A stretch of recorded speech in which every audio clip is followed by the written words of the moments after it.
Abra sua Bíblia no Salmo de número 128. O Salmo de número 128 é um salmo que, se nós pudéssemos dar um título para ele, o título seria: Feliz o lar onde Deus é honrado.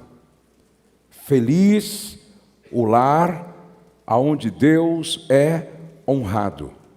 O Salmo 128 diz: Bem-aventurado aquele que teme ao Senhor e anda nos seus caminhos. Pois comerás do trabalho das tuas mãos, feliz serás e te irá bem. A tua mulher será como a videira frutífera aos lados da tua casa. Os seus filhos como plantas de oliveira à roda da tua mesa. Eis assim será abençoado o homem que teme ao Senhor. O Senhor te abençoará desde Sião. E tu verás o homem de Jerusalém e todos os dias da tua vida. E tu verás o bem de Jerusalém em todos os dias da tua vida. E verás os filhos de teus filhos e paz sobre Israel. O livro de Salmo foi e continua sendo como guia devocional, livro de orações, inário do povo de Deus. O livro de Salmo é formado por 150 salmos.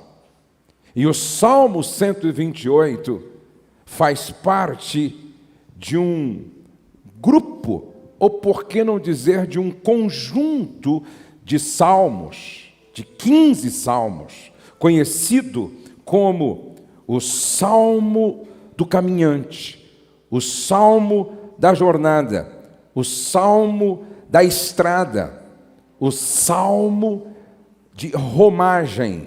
Por quê? Porque era um dos salmos que as famílias israelitas que iam para Jerusalém, em uma das 3 festas mais importantes, elas iam cantando o Salmo de número 120, 121, 122, até o Salmo 134. As famílias iam cantando estes salmos todas as vezes que a família ia para Jerusalém. Esse salmo, à semelhança do salmo de número 127, escrito por Salomão, o salmo 128, não se sabe quem o escreveu. Nós sabemos que é um texto inspirado por Deus, porque está inserido no cânon sagrado.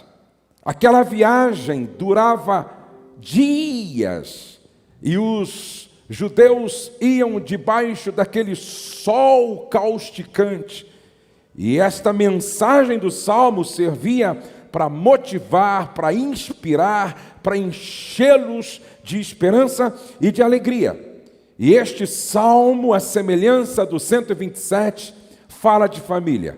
Agora é interessante que o Salmo 127 usa como figura a guerra. E eis que os filhos serão herança do Senhor, e o fruto do ventre o seu galardão, como flechas na mão do guerreiro. Assim os filhos são os filhos da mocidade. Mas no verso 1, se o Senhor não guardar a cidade, em vão vigia a sentinela. Está falando está usando a figura de soldados, de sentinelas, de guerreiros. Porém o Salmo 128 usa a figura do campo, do camponês. E o Salmo começa assim, 128, bem-aventurado, ou seja, feliz aquele que teme ao Senhor e anda nos seus caminhos. É um salmo que apresenta para todos nós o ideal de felicidade bíblica, o ideal de felicidade para um judeu lá no Oriente, um ideal de felicidade. E qual seria esse ideal de felicidade? Ter trabalho, ter esposa, ter filhos, ter uma vida longa e ter netos. Esse era o ideal de felicidade para um judeu naquele tempo. Ter uma lavoura, ter um campo, ter um sítio, ter uma chácara, ter uma fazenda, ter trabalho, ter uma esposa, ter filhos, ter uma vida longa e também poder ver os netos, e verás os filhos dos teus filhos, pais, sobre Israel. Agora preste atenção como começa o Salmo. Feliz aquele que teme ao Senhor e anda nos seus caminhos. Feliz. Mas afinal de contas, qual é o conceito de felicidade? Se eu perguntasse para você hoje, o que é felicidade para você? O que é ser feliz para você? O que é ser feliz para você? Aristóteles disse que a felicidade é o maior desejo dos seres humanos. A felicidade é o maior desejo dos seres humanos. Aristóteles ainda diz que a felicidade é um estilo de vida. Com frequência eu digo para os casais, entre ter razão e ser feliz, escolha ser feliz. Mas o que é ser feliz? Augusto Cury diz, ser feliz é deixar de ser vítima dos problemas e se tornar autor da própria história. Ser feliz é deixar de ser vítima dos problemas e se tornar autor da própria história. É agradecer a Deus a cada manhã pelo milagre da vida. Ser feliz é não ter medo dos próprios sentimentos. É saber falar de si mesmo, é ter coragem para ouvir um não, é ter segurança para receber uma crítica, mesmo que injusta. Mas eu quero dar uma definição muito prática, bíblica e clara de felicidade. À luz da palavra de Deus, ser feliz é ter paz com Deus, paz consigo mesmo e paz com o próximo. Ser feliz é ter paz com Deus, paz consigo mesmo e paz com o próximo. Se você tiver isso, você pode estar no deserto, você pode estar no vale, você pode estar vivendo qualquer situação adversa. Se você tiver paz com Deus, se você tiver paz consigo mesmo, se você tiver paz com o próximo, principalmente dentro da sua casa, você é feliz. Porém, o salmista diz: como é feliz aquele que teme ao Senhor. Não é aquele que tem medo do Senhor, mas é aquele que tem um amor que gera respeito pelo Senhor. É aquele que honra a Ele, o reconhecendo como Senhor da sua vida.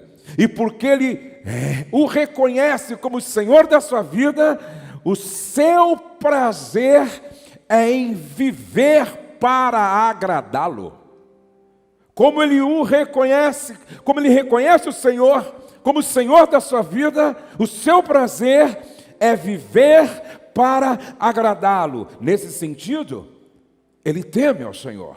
Agora a Bíblia diz no verso de número 2: pois comerás do trabalho das tuas mãos, feliz serás e te irá bem. O Salmo diz que o trabalho também gera felicidade. O trabalho também gera alegria. E ele associa o trabalho, ou por que não dizer, em algumas versões diz, feliz e próspero serás. Ou seja, ele coloca felicidade e prosperidade logo depois do trabalho. Do trabalho das tuas mãos comerás, feliz serás e tudo te irá bem.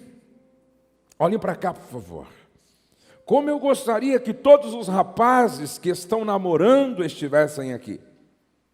Porque esse salmo é dirigido para o homem antes de se casar, mas que será o homem da casa. Está falando primeiro com o homem solteiro, logo em seguida vem o homem casado, logo em seguida vem o homem pai, logo em seguida vem o homem avô. Mas primeiro fala com o homem solteiro, mas que está se preparando para casar, porque em seguida diz: a tua esposa, a tua mulher será. Está falando com o noivo, está falando com aquele que está namorando, está falando com aquele que pensa em constituir uma família com aquela com a qual ele já está noivo. E diz assim: do trabalho das tuas mãos comerás. Você não vai comer do trabalho das mãos do sogro. Você não vai comer do trabalho das mãos da sogra. Você não vai comer do trabalho das mãos solidárias da comunidade a que você pertence. Não. Diz: do trabalho das tuas mãos comerás. Preste atenção, homens. A Bíblia coloca o homem no mercado de trabalho. Por quê? Porque o homem tem 3 responsabilidades básicas como líder, cabeça de uma família. Primeiro, a responsabilidade de dar proteção. Segundo, a responsabilidade de dar provisão. Terceiro, a responsabilidade de dar direção. Repete comigo: provisão, direção, proteção.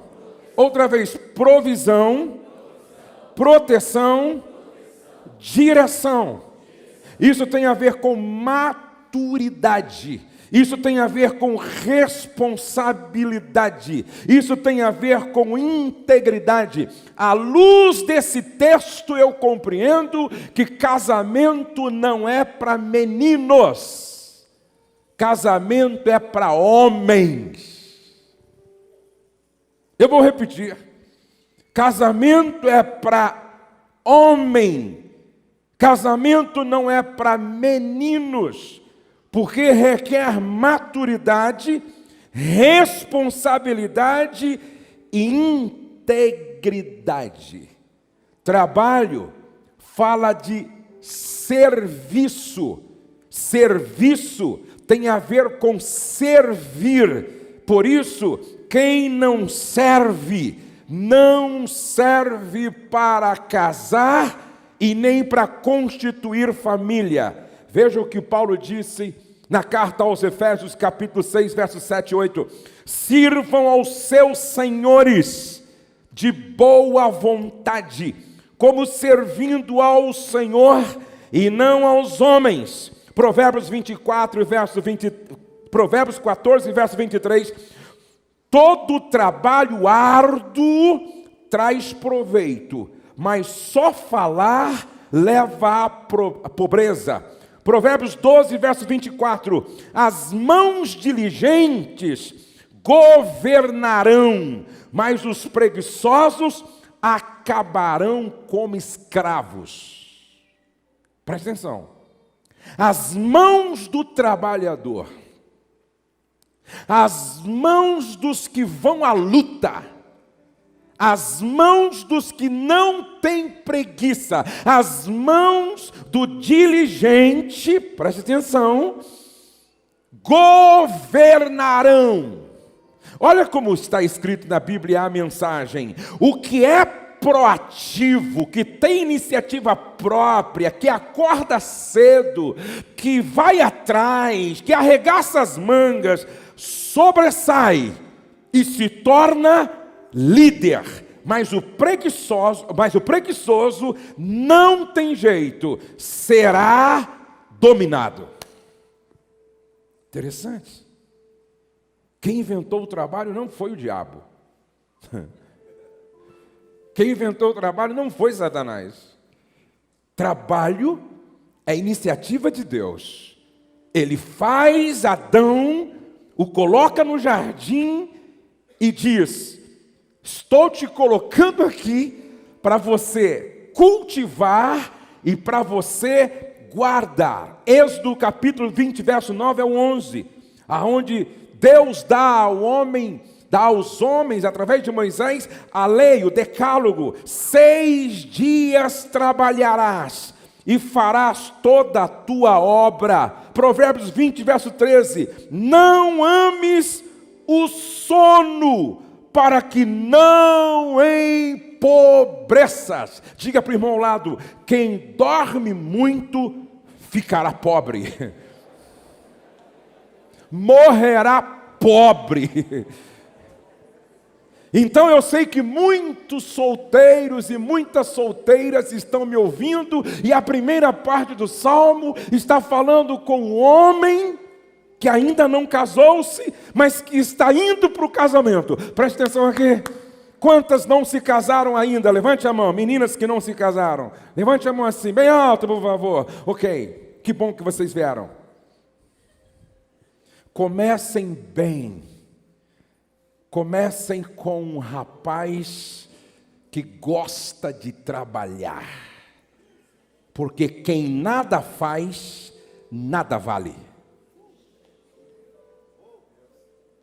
Quem nada faz, nada vale. Para com essa história, menina. Mamãe, estou namorando e ele é um gato. Pastor, agora vai, pastor. Ele é um gato, pastor. Até hoje eu estou procurando saber para que serve o gato.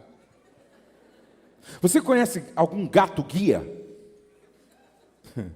Você já viu algum policial no aeroporto com um gato cheirando as malas? Você já viu algum boiadeiro usando um gato para ajudar ele a tocar os bois? Você já viu algum caçador com um gato caçando? Só se for rato. Você já viu algum gato guardando a casa? Já viu?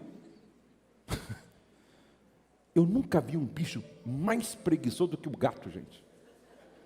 Você olha para a cara do gato, você fica com preguiça. Gato não toma banho. Gato é folgado, gente. Eu vou dar um conselho para as meninas: escapa-te por tua vida dos rapazes que têm espírito de gato. Agora, não são só os rapazes que precisam acordar para a vida nesse sentido.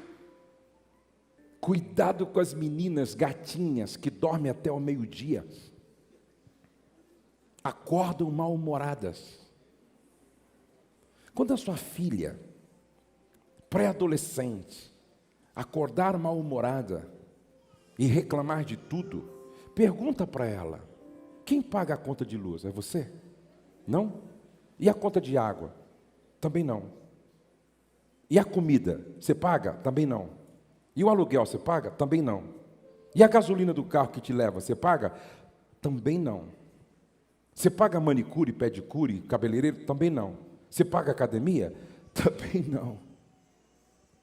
Então quem deveria estar estressado sou eu, pô. Pai que paga tudo isso. Você tinha que levantar dando glória a Deus e deitar dando glória a Deus. Cuidado, rapaz, com as meninas que não servem em casa para nada. Sabe por quê? Um grande marido começa com um bom filho. 4 perguntas os pais deveriam fazer para a moça que chega pedindo para namorar com aquele rapaz. 4 perguntas. Primeira pergunta: filha, você se casaria com o Deus dele? Qual é o Deus dele? Que Deus ele serve? Segundo, filha, você se casaria com os valores dele? Quais são os valores dele? Terceira pergunta: você se casaria com a família dele? Porque casar é como comprar um CD. Você gosta de uma música e leva 15 para casa. E não tem como casar e eliminar, excluir, sepultar a família do outro. Existe ex-mulher, esposa, ex-marido, mas não existe ex-mãe, ex-pai, ex-filho. Você se casaria com a família dele? Você se casaria com a missão de vida dele, se é que ele tem? Mais uma quinta pergunta: ele trabalha? Trabalha?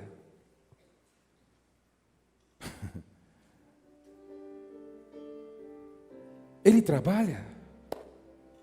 Ele ganha o mínimo necessário para sustentar você? Para sustentar uma casa, do trabalho das tuas mãos comerás. Isso aqui está falando de maturidade. Isso aqui está falando de responsabilidade. Isso aqui está falando de integridade. Para ser o homem da casa, precisa ter responsabilidade. Casamento é para homem e não para meninos. Isso aqui está falando de maturidade, responsabilidade. Isso aqui está falando de integridade de caráter. Mas o verso de número 3, agora está falando do homem da casa com a sua esposa. A tua mulher será como a videira frutífera no interior da sua casa. A tua mulher será como videira frutífera no interior da sua casa. 2 plantas eram nacionalmente muito importantes para Israel: a videira, porque produziu vinho, e a oliveira, por causa do azeite. A tua mulher será como uma videira frutífera no interior. Fala daquela parte na tenda, no interior, espaço da mulher. Por isso, amados, é preciso deixar muito claro: a mulher deve se casar se for vocacionada para a casa. Preste atenção. A mulher, a jovem deve se casar se ela tem vocação para ser do lar, mesmo que ajude o marido trabalhando fora, ela precisa gostar da casa, de casa. Precisa gostar de cozinha, precisa gostar de sala, precisa gostar de quarto, precisa gostar de arrumar a casa, de cozinhar, de lavar, de passar, mesmo que tenha condição financeira para pagar alguém para ajudar, ela precisa gostar de casa. Preste atenção que o texto está dizendo assim: olha, a tua mulher será como a videira frutífera no shopping center. Não. No teatro, no cinema, não. No templo, não. Batendo perna na rua, não. A tua mulher será como videira frutífera no interior da sua casa. E por que videira frutífera? Porque vai produzir alegria, gerando filhos. Mas não só nesse sentido. Da videira sai o vinho. E no Salmo de número 104, relaciona o vinho com alegria. Retraduzindo esse texto, a tua mulher será uma fonte de alegria no interior da sua casa. A sua mulher será uma fonte de alegria no interior da sua casa. Uma fonte de alegria como esposa. Uma fonte de alegria como mãe. Não verá os filhos como pragas. Ela não verá os filhos como estorvo. Não verá os filhos como problema. Preste atenção. Todo casal judeu, nessa época, queria ter muitos filhos. A família tinha muitos filhos. 8, 10, 12, 13, 14 filhos. Muitos filhos, por algumas razões. Primeiro, uma mulher que não gerava era tida debaixo de maldição. Cada filho representava uma bênção, bênção, bênção, bênção, bênção, presente de Deus. Segundo, porque tinha mais mão de obra. E terceiro, porque todo casal judeu nutria a expectativa de ser mãe do Messias. Dá para você imaginar aquela família enorme sentada ao redor da mesa, e o pai olhando para os filhos e pensando, será que esse não é Messias? Será que aquele não é o Messias? Será que aquele outro não é o Messias? Será que aquele outro não é o Messias? Porque todo casal judeu nutria expectativa. Eis a razão porque Ana sofria com a sua esterilidade, por não poder gerar, porque não havia nela essa expectativa, ela não podia nutrir a expectativa de ser mãe do Messias. Porque toda mulher judia nutria a expectativa de ser mãe de Jesus, de ser mãe do Messias. Esta mulher era fonte de alegria como esposa, mãe e avó no interior da sua casa. Qual o perfil desta mulher que é fonte de alegria à luz da Bíblia? Qual o perfil da mulher que é fonte de alegria no interior da casa à luz da Bíblia? Primeiro, Provérbios 14:1. Ela edifica a sua casa. Ela constrói, ela levanta, ela ergue a sua casa, diferente da tola que com as próprias mãos a derruba. Tudo o que ela faz é para edificar. Segundo, Provérbios 12:4, ela é a coroa do marido. Repete comigo, a coroa do marido. Mais forte, a coroa do marido. Sabe o que esse texto está dizendo? Ela trata o marido como rei. Que coisa linda. Ela é a coroa do marido. Quantos maridos aqui querem ser tratados pela esposa como rei? Querem que a sua esposa seja a sua coroa? Quantos maridos aqui querem que as esposas tratem vocês como rei? Levante a mão, por favor. Quantos? Bem alto, bem alto. Trate elas como rainha.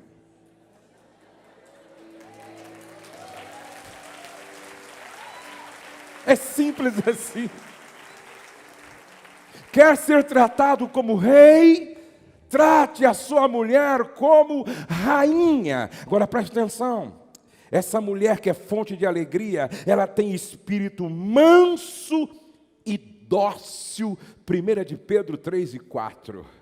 Manso, calma, serena, tranquila. Ela conta até 10. Se precisar, ela conta até 50. Parece com a sua esposa, né, irmão? 4, Provérbios 31 e 26, diz que ela abre a boca com sabedoria.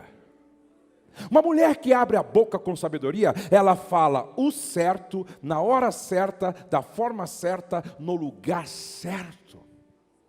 Número 5, essa mulher que é fonte de alegria, ela tem autoestima. Cantares capítulo 1, versos 5 e 6, muito interessante esse texto. Ela diz assim, olha, os meus irmãos se revoltaram contra mim e me colocaram para guardar as vinhas deles.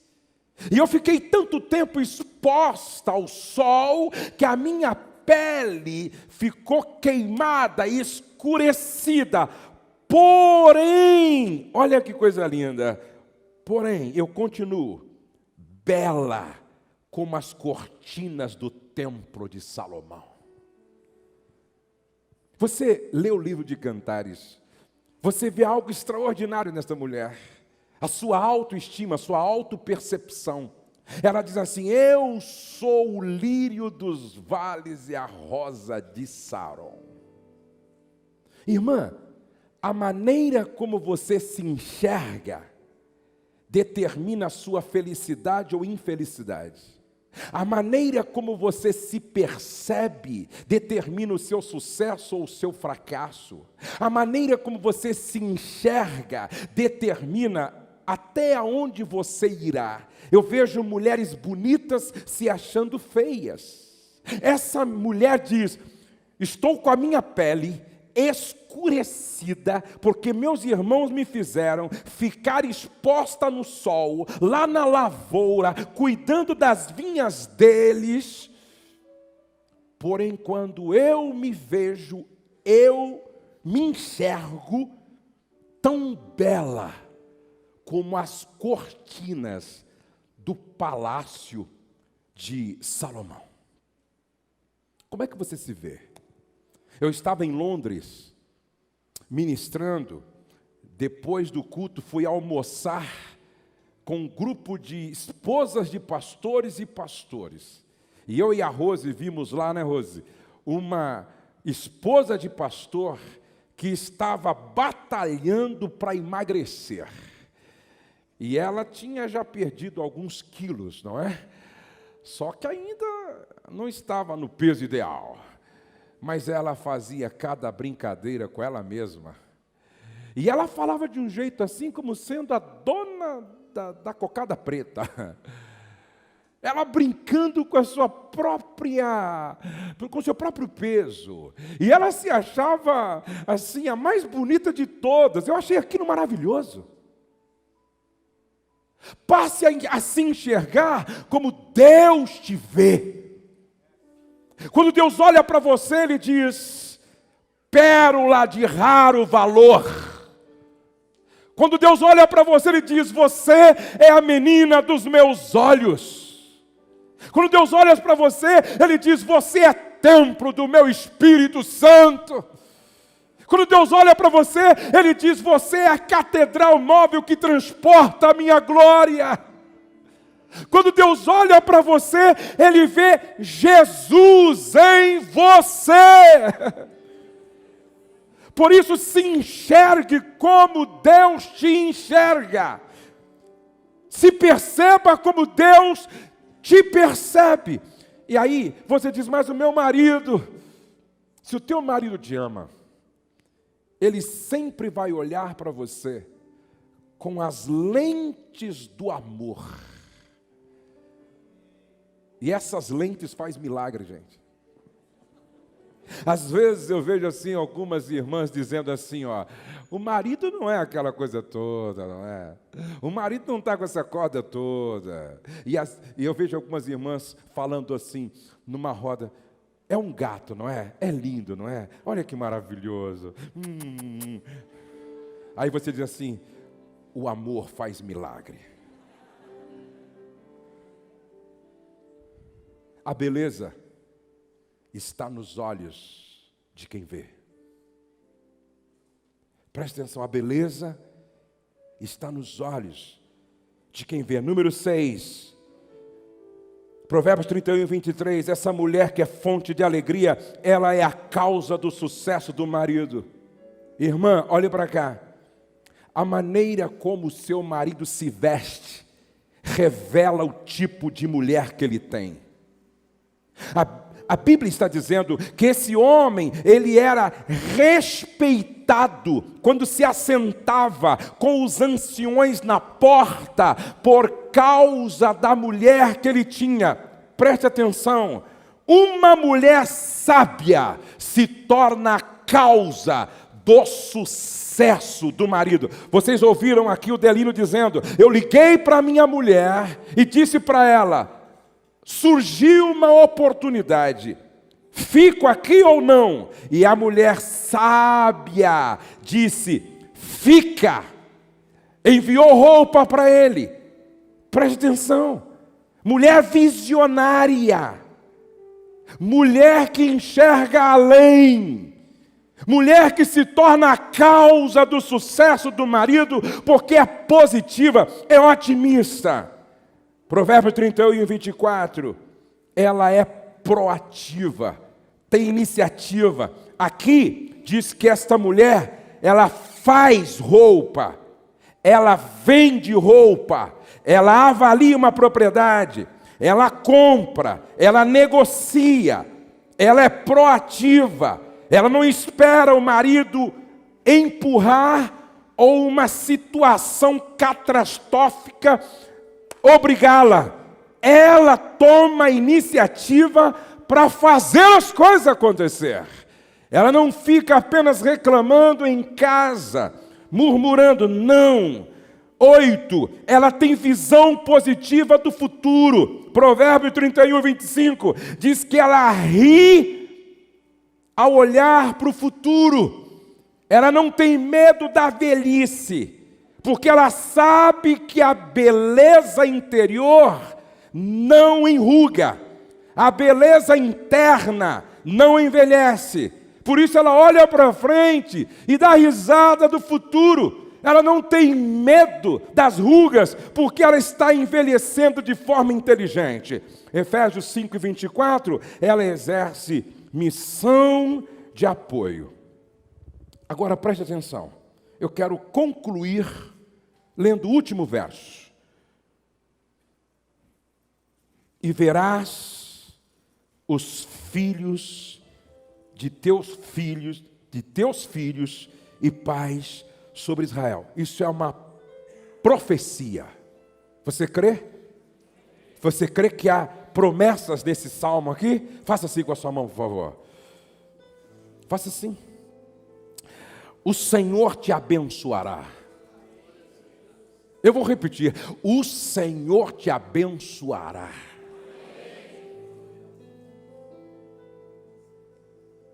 Desde Sião, e tu verás o bem da sua cidade em todos os dias da tua vida. Você vai ver os filhos dos teus filhos. Você vai ver, sabe o que eu estou dizendo aqui, gente? Você vai viver muito debaixo da bênção de Deus. Sua vida não apenas será longa, mas debaixo da bênção de Deus. E verás os filhos dos teus filhos. Longevidade. Quantos querem viver muito aqui? Levante a mão e diga amém. Gostei desse amém. O céu é uma maravilha, mas ninguém quer ir para lá antes da hora, não é verdade? Diz que a fila diz que a morte é uma fila e cada um tem o seu número. E a fila está andando. E a única fila é que ninguém se entristece quando o outro passa na frente. Inclusive, meu lugar está disponível. Quantos, vou perguntar de novo, a propósito. Quantos querem viver muito aqui? Diga amém. Amém. Então, o verso primeiro. Tema o Senhor e anda nos seus caminhos. Primeiro conselho, quer viver muito? Tema o Senhor e anda nos seus caminhos. Segundo conselho, durma bem. Quantas horas você está dormindo por noite? Ah, pastor, eu durmo 3, 4 horas por noite. Muito pouco. Você tem que dormir pelo menos 7 horas por noite. Salmo de número 127 e verso 2 diz assim: inútil vos será levantar de madrugada, repousar tarde, comer o pão de dores, pois assim ele aos seus amados, ele dá ele aos seus amados o sono.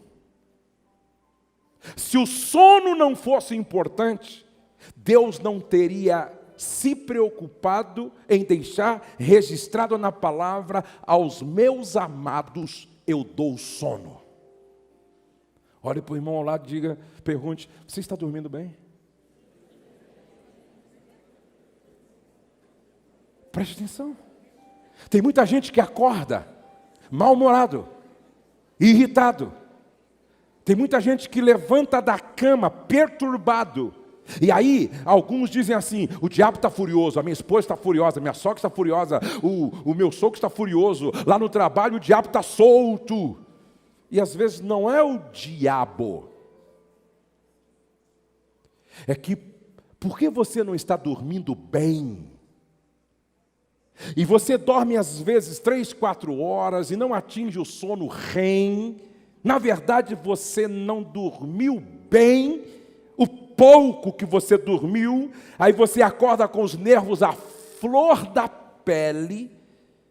Isso altera todo o seu emocional. E você fica perturbadíssimo. E aí você não vai vivendo, você vai morrendo. Terceiro conselho: se alimente de forma inteligente. O que você vem comendo? O que você vem bebendo? Nós somos o resultado também daquilo que nós comemos. Nós somos também o resultado daquilo que nós bebemos. Qual a qualidade da sua alimentação? Já te falaram que quanto mais colorido for o prato, mais saudável ele é? Já te falaram que refrigerante é veneno, faz mal para a saúde, altera o pH do seu sangue? Já te falaram que a gente precisa tomar, no mínimo, 3 litros de água por dia? Já te falaram que alimentar-se bem é cuidar do templo do Espírito Santo? Quarto conselho: medite na palavra de dia e de noite. A Bíblia diz em Josué capítulo 1 e verso 8, Josué, medita neste livro de dia e de noite, porque fazendo isto, farás prosperar o teu caminho.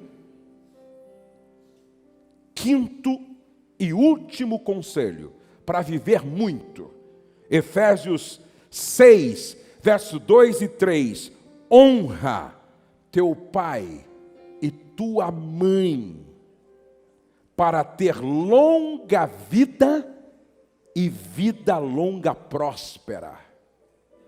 Olha para cá. Um dia eu ouvi um filho dizer para mim: eu não converso com a minha mãe há 3 anos. Preste atenção. Esse filho pode ser enterrado pela mãe.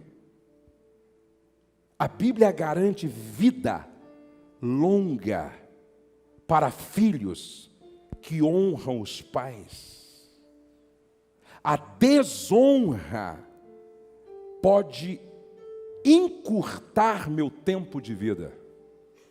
E não só encurtar meu tempo de vida, mas fazer com que a minha vida seja não próspera, seja uma vida desgraçada, porque é uma vida que não conta com a graça de Deus. Honra teu pai e tua mãe, para que te vá bem e vivas muito tempo sobre a terra. Repete comigo pelo menos 3 vezes. Feliz é o lar onde Deus é honrado. Quando eu honro meu pai, estou honrando a Deus. Quando eu honro minha mãe, estou honrando a Deus. Feliz é o lar onde Deus é honrado. Se vocês me entenderam, aplaudam bem forte ao Senhor nessa noite. Vamos ficar de pé na presença de Deus.